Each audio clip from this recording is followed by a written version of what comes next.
A diplomatic crisis with all the intrigue and suspense of a political thriller is playing out in Beijing on the eve of high-level talks between China and the United States.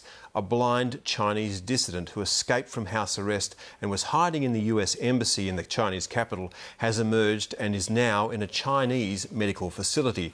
The story is making news around the world, except in China, where state censors have blacked it out. Stephen McDonald reports. More than 1 billion Chinese people are going about their daily lives this week, completely unaware of the massive diplomatic storm brewing between their country and the United States. The media here has barely reported a word about the dramatic escape from house detention by a high-profile blind dissident, and all this with Secretary of State Hillary Clinton due to start major talks with the Chinese government tomorrow. Can you imagine the finger pointing in the Politburo? No, it's your fault. No, it's your fault. No, it's not my fault, it's your fault. Chen Guangcheng was detained in his home in Shandong province for 19 months. This followed 4 years in prison after he exposed forced abortions and sterilisations in the countryside and went on to take up other causes. His supporters say he was imprisoned on trumped-up charges for causing a public disturbance. After his release from jail, Mr. Chen was guarded around the clock at his house. Teams of men in plain clothes patrolled the streets of Dongshigu village, bashing up outsiders who tried to get near Chen Guangcheng. But while hundreds of reporters couldn't get in, this blind man found a way to slip past his guards and flee from captivity. It is nothing but a miracle for him to escape from his house. He had prepared for this moment for months.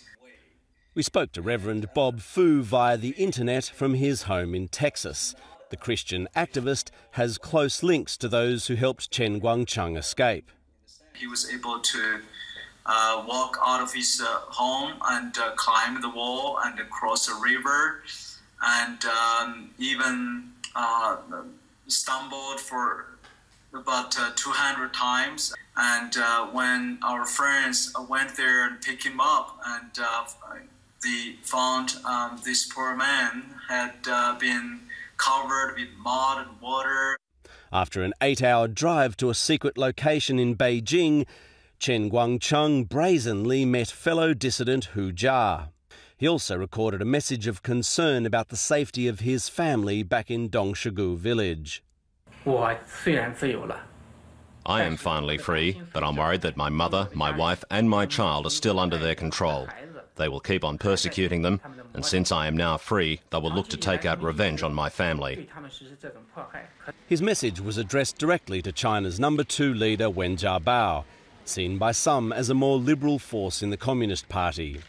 Apart from protecting his family, Mr. Chen called on Premier Wen to deal with regional corruption and to arrest the men who've been assaulting his family in Dongshigu.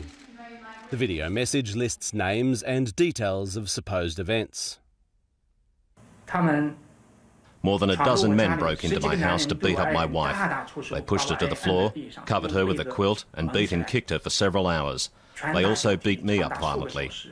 Chen Guangcheng could speak so openly because he was out of the reach of the Chinese authorities. Attention is now drawn to this building, the United States Embassy in Beijing. According to Chen Guangcheng's supporters, he made it inside to gain American protection. Neither the US nor Chinese governments will admit it, but they're said to have been locked in high-level talks over the fate of Chen Guangcheng. And given the level of security here, it's hard to see how he made it in the first place without some sort of support from embassy staff. On arrival in Beijing, senior US diplomat Kurt Campbell was tight-lipped about why he was here, but he's thought to have been leading negotiations from the American side. Hillary Clinton is also now in Beijing for major talks due to start tomorrow. But trade and economic cooperation are being swamped by this blind man with a stubborn, even combative sense of correcting injustice. In her meetings, the US Secretary of State could be facing a furious China. Of course, as the US must realise, this does quite a lot of harm to China-US relations. If they made this move, regardless of whether it was deliberate or not, it's made China's leaders very angry.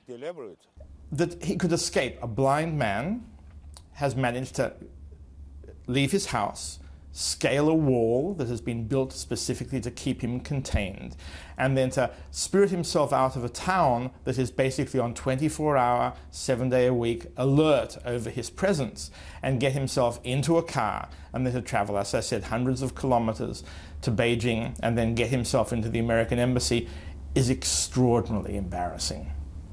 The last time this happened following the 1989 clashes in Tiananmen Square. Then dissident number one Feng Lijie was holed up in the US Embassy for over a year. He was eventually allowed to go to America after a long and complicated deal was struck. But today, China is a different place to what it was in the 1980s, and some are pinning great hopes on Chen Guangcheng's case, igniting major reforms here. Others are not so sure. I'd like to say, yes, this will change everything. Suddenly the Chinese government will respond decently, and the mistreatment of himself and his family will be dealt with by the law according to the Chinese constitution and legal codes, and the true redress of his situation will be achieved. I'm one of those people who definitely take a wait-and-see approach. And in breaking news tonight, Chen Guangcheng has left the US Embassy in Beijing, reportedly of his own volition, in order to receive medical treatment and be reunited with his family. But if Washington thought this would end its row with Beijing, it can think again. The Chinese government has issued a statement in which it describes America's actions as a totally unacceptable interference in Chinese affairs. Beijing wants an apology from the US and that those responsible for helping Chen be punished.